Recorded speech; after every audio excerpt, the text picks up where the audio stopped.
With assistance from the Unified Police Department in Utah, a suspect was arrested for a murder that occurred in Honolulu nearly 50 years ago. The second floor of McKinley High School's English building stood silent that March morning in 1977. Sunlight streamed through classroom windows, casting long shadows across empty desks where students should have been studying literature and dreams. But on this day, the classroom held something far darker: the body of a 16-year-old girl. Dawn Momohara had been missing for 9 days. The discovery transformed this prestigious Honolulu school from a place of learning into a crime scene. A killer had walked these same halls, likely someone familiar with their layout, someone who knew exactly where to hide their darkest deed. For nearly 5 decades, that killer lived free while a family waited for answers. The haunting question remained: how could someone commit such a heinous crime in a school full of witnesses, yet evade justice for half a century? The answer would ultimately come from a source that didn't even exist in 1977. People don't forget. But before we dive deeper into the mystery, I'd like to ask you a small favor. The statistics show that more than 70% of you watching aren't subscribed to the channel yet. If you're enjoying these deep dives into true crime and want to stay updated on future cases, please consider subscribing. It really helps the channel grow and ensure you don't miss out on any new videos.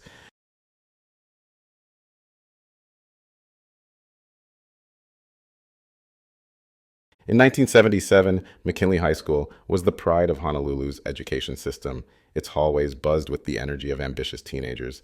Among them, Dawn Momohara, a junior whose infectious smile could light up any room. Friends remember her as the kind of person who never failed to notice when someone was having a bad day, always ready with a kind word or a listening ear.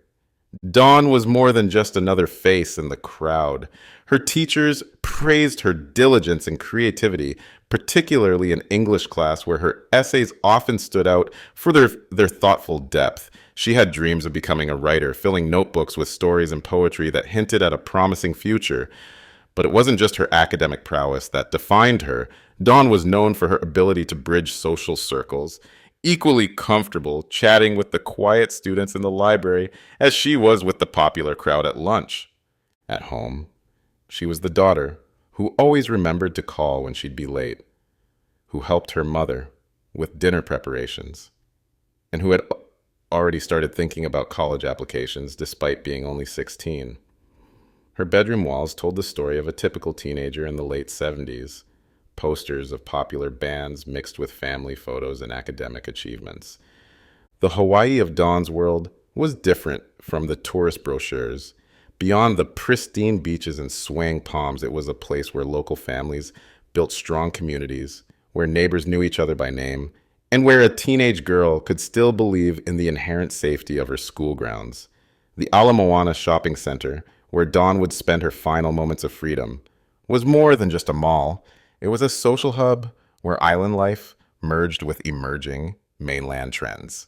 No one could have predicted that this vibrant young life, so full of promise and potential, would be cut tragically short. The Dawn that her classmates and family knew, the girl with the ready laugh and ambitious dreams, deserved so much more than to become another tragic headline. The morning of March 12th, 1977, started like any other Saturday in Honolulu. Dawn's mother recalls hearing her daughter's footsteps in the kitchen, the familiar sound of cereal being poured into a bowl, the routine comfort of a weekend breakfast. Then came the phone call that would change everything. An unknown male voice on the other end of the line speaking to Dawn. The details of that conversation died with her, becoming the first piece of a tragic puzzle. Later that morning, Dawn told her mother she was heading to Ala Moana Center to meet some friends. It was a typical weekend plan for a teenager in Honolulu. The open-air shopping center was where young people gathered, sharing dreams and gossip under the warm Hawaiian sun. Her mother remembers Dawn's outfit, a light blue blouse, jeans, and her favorite pair of sandals. "Be back by dinner," were her mother's last words to her. Dawn nodded, grabbed her small purse, and walked out the door. As the day progressed, witnesses would later report seeing Dawn at various spots around the mall. A clerk at a record store remembered her browsing through the latest releases. Another shopper recalled seeing her at the food court around lunchtime. But the most crucial sighting came from several witnesses who noticed something unusual. A maroon and white Pontiac Le Mans with distinctive louvered rear windows, circling the area repeatedly. By late afternoon, Dawn hadn't called home. This was unusual for a girl who always kept her promises about checking in. Her mother tried staying calm, telling herself that maybe Dawn had lost track of time. But as the sun began to set over the Pacific, that maternal instinct that something was terribly wrong grew stronger. Calls to Dawn's friends revealed that none of them had plans to meet her that day. Each phone call only deepened the mystery and heightened the fear. At 10:38 p.m., after hours of increasing panic, Dawn's mother made the call to the Honolulu Police Department. Officers noted how different this felt from typical teenage disappearances. Dawn had no history of running away, no recent conflicts at home, no reason to vanish. The details about the mysterious morning phone call and the suspicious car would soon become the foundation of a devastating investigation. As Saturday turned into Sunday and dawn broke over Honolulu, Dawn Momohara's empty bed told a silent story. Somewhere in the city, a killer moved freely while a mother faced her worst nightmare. 9 days of desperate searching came to a horrific end on March 21st, 1977. A McKinley High School teacher, arriving early to prepare for morning classes, noticed something amiss in the second-floor English building. The discovery transformed the school from a place of learning into a nightmare. Dawn's body, carefully concealed in an area students rarely frequented, told a story of calculated brutality. She had been sexually assaulted and strangled, the peaceful expression on her face, a cruel contrast to the violence she'd endured. The crime scene spoke volumes to investigators. This wasn't a random act of opportunity. The killer knew the school's layout, understood its rhythms and blind spots. They had chosen a location both accessible yet secluded enough to commit their heinous act without detection. Most chilling was the realization that during those 9 days of searching, Dawn had been here all along, inside the very institution meant to protect her. The school halls, usually filled with teenage chatter and slamming lockers, fell silent. Students who had once complained about Monday mornings now huddled in groups, whispering about the darkness that had invaded their sanctuary. Teachers struggled to maintain normalcy while grappling with their own fear and grief. Parents demanded answers. How could this happen in a school? Who among them was capable of such evil? Honolulu Police Department's investigation revealed disturbing details. The crime scene was remarkably clean, suggesting the killer had taken precautions. The maroon and white Pontiac Le Mans became a focal point. Multiple witnesses had seen it, not just at Ala Moana Center, but also near the school in the days surrounding Dawn's disappearance. The car's distinctive louvered rear windows should have made it easy to spot, yet it seemed to vanish as mysteriously as its driver. The morning phone call that Dawn received took on new significance. Investigators believe the killer had likely used it to lure her out, perhaps someone she knew or trusted enough to meet. They combed through school records, interviewed staff members, questioned Dawn's classmates. Each interview added layers to their understanding of Dawn's final days, but the killer's identity remained frustratingly out of reach. Evidence collected from the scene included fibers, DNA samples, and other trace materials, all carefully preserved despite the limited forensic capabilities of 1977. The investigators, working with what technology they had, knew these pieces might someday tell the story their current tools couldn't reveal. It was a prescient decision that would prove crucial decades later. It was the DNA, the increase in technology and DNA, what they're able to do with the samples from 1977 to what we can do with it today. As weeks turned into months, the investigation began to slow. Leads dried up. The suspicious car was never found. The school gradually returned to its routines, though something fundamental had changed. Fear had taken root in a place once defined by hope and possibility. Dawn's empty desk in the junior class stood as a silent reminder that a killer walked free, perhaps among them. Years passed. Her class graduated in 1978, their celebration muted by an empty chair where she should have been. McKinley High School installed new security measures, better lighting, locked doors, regular security patrols. But these physical changes couldn't erase the psychological scars left behind. Every time a student walked alone through the English building, every time a teacher stayed late to grade papers, Dawn's ghost seemed to whisper through the halls. The 1980s arrived with promises of progress, but Dawn's case file gathered dust in the cold case unit. Her mother kept her room exactly as she'd left it. Teenage dreams frozen in time, waiting for justice that seemed increasingly out of reach. Each year, on March 12th, local papers would run small articles remembering Dawn, their words growing shorter as newer tragedies demanded attention. But for Honolulu's veteran detectives, her case remained a haunting reminder of promises unfulfilled. Detective James Kawano, who inherited the case in 1985, refused to let it go completely cold. He'd spend lunch breaks reviewing old witness statements, searching for details others might have missed. The maroon and white Pontiac Le Mans became his obsession. He'd instinctively scan every parking lot, hoping to spot those distinctive louvered windows.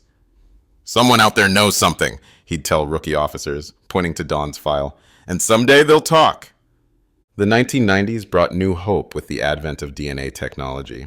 The evidence collected in 1977, carefully preserved by forward-thinking investigators, suddenly held new potential. But early DNA testing was expensive, time-consuming, and often required larger samples than what they had. The department had to prioritize active cases, leaving Dawn's evidence waiting for a technology to catch up with justice. There's not enough money to do DNA testing on anywhere near all of the cold cases. But when it can be done, it's very reliable. Through it all, Dawn's friends grew up, got married, had children of their own.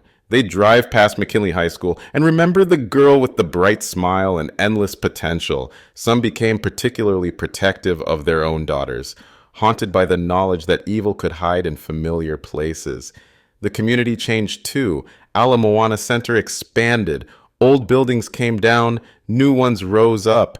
But the memory of that March day in 1977 lingered like a dark cloud over paradise. As decades passed, many accepted that Dawn's killer might never be found. But in the cold case unit, her file remained active, waiting. Sometimes the most patient predators are eventually caught not by the swiftest hunters, but by those who simply refuse to stop watching, waiting, and remembering. Early 2024 brought a seismic shift to Dawn's case. Advanced DNA testing, unimaginable in 1977, had evolved to extract information from the smallest traces of evidence. It's very powerful because the match can be determined in the absence of any eyewitnesses or other corroborating evidence. But it's also very powerful for excluding individuals as potential contributors to having been involved in a crime scene as well. They'll go ahead and extract the DNA, and then a series of genetic markers are produced that give you the DNA, so-called DNA profile. You can compare that profile to individuals that are considered suspects. The breakthrough came not from a dramatic confession or a deathbed revelation, but from a quiet lab where forensic scientists were re-examining decades-old evidence with new eyes and new tools. The preserved DNA samples from Dawn's clothing, after years of careful storage, finally had a story to tell. But it wasn't just the DNA that spoke. It was the killer's own family tree that would ultimately betray him. The genetic breadcrumbs led investigators to a nursing home in Mill Creek, Utah, where 66-year-old Gideon Castro lived out his golden years, perhaps believing he'd escape justice forever. The connection to McKinley High School emerged like a ghost from the past. Castro, investigators discovered, had graduated from McKinley in 1976, just 1 year before Dawn's murder. He would have known every corner of that English building, every quiet spot where terrible deeds could go unnoticed. The maroon and white Pontiac Le Mans that witnesses had described, Castro's brother owned one during that period, a detail that had slipped through the cracks of the original investigation. As detectives quietly built their case, a picture emerged of a man who had lived a seemingly normal life while carrying an unthinkable secret. After Dawn's murder, Castro had moved to the mainland, started a family, worked ordinary jobs, but technology had finally caught up with his past, turning his own DNA into a silent witness against him. The arrest, when it came on January 21st, 2025, was anticlimactic. Castro, now elderly and frail, offered no resistance as officers led him from his nursing home room. The man who had once prowled the halls of McKinley High School now shuffled between law enforcement officers, his secrets finally exposed to the Hawaiian sun. His neighbors in Utah expressed the usual shock, describing him as quiet, unremarkable. He kept to himself, they said, that common refrain that so often follows the unmasking of monsters. But back in Honolulu, those who remembered 1977 felt a different kind of shock. The killer hadn't been some mysterious outsider. He had been one of their own, walking the same halls as Dawn, breathing the same air, carrying his dark intentions behind a familiar face. The evidence against Castro was overwhelming. His DNA matched the samples preserved from the crime scene perfectly. The timeline of his movements in 1977 aligned with every aspect of the crime. The vehicle, the school connection, his sudden departure from Hawaii, all the pieces finally fit together. After nearly half a century, the puzzle was complete, revealing a picture that had been hiding in plain sight all along. It brings up all of these painful memories, but on the other hand, they're finally seeing some answers, and in this case, a potential prosecution. As news of Castro's arrest rippled through Honolulu's community, decades of suppressed emotions burst to the surface. Dawn's surviving family members, who had carried the weight of uncertainty for 48 years, could finally put a face to their nightmares. Her mother, now in her late 80s, received the call she had both longed for and dreaded. They had finally caught her daughter's killer. The media descended upon the case with renewed vigor. Local news stations that had run annual pieces on the anniversary of Dawn's death now had breaking updates multiple times a day. Retired detectives who had worked the case emerged to share their perspectives, each carrying the burden of having come so close yet remained so far from the truth during their investigations. The Hawaii Tribune-Herald ran a front-page story with side-by-side photos, Dawn's bright school portrait next to Castro's mugshot, a chilling juxtaposition of innocence and evil. Inside the courtroom, Castro's first appearance brought a hushed tension. He entered in a wheelchair, age having bent the frame that once terrorized a teenage girl. The prosecution's case was formidable. DNA evidence, the school connection, the vehicle identification, all meticulously preserved and now presented with scientific certainty. His defense team's attempts to challenge the evidence based on its age fell flat against modern forensic validation. McKinley High School's current students, born decades after Dawn's murder, organized a memorial in her honor. They covered her old locker with flowers and notes, a gesture that bridged generations of Hawaii's youth. The English building, long haunted by tragedy, became a symbol of delayed but definitive justice. The legal proceedings moved forward with the steady rhythm of a system determined to right a historic wrong.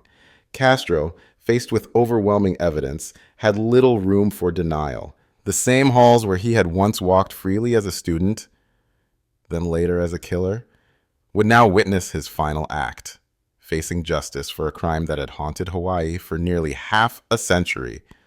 For Dawn's family, each court appearance was a mixture of relief and renewed grief. But finally, they could tell their Dawn that her story wasn't over, Justice, though delayed, had awakened from its long slumber. People now understand I can't get away with things that I maybe thought I could get away with, in the past. Dawn Momohara's case reminds us that justice never expires, and that no secret stays buried forever. Her story continues to echo through the halls of McKinley High School, serving as both a warning and a promise that time alone cannot shield those who commit evil deeds. What other secrets lie dormant in cold case files across America, waiting for science to unlock their mysteries? How many families still wait for answers? If you have information about any unsolved case, remember, it's never too late to speak up. Don't forget to like and subscribe for more true crime stories and leave your thoughts below.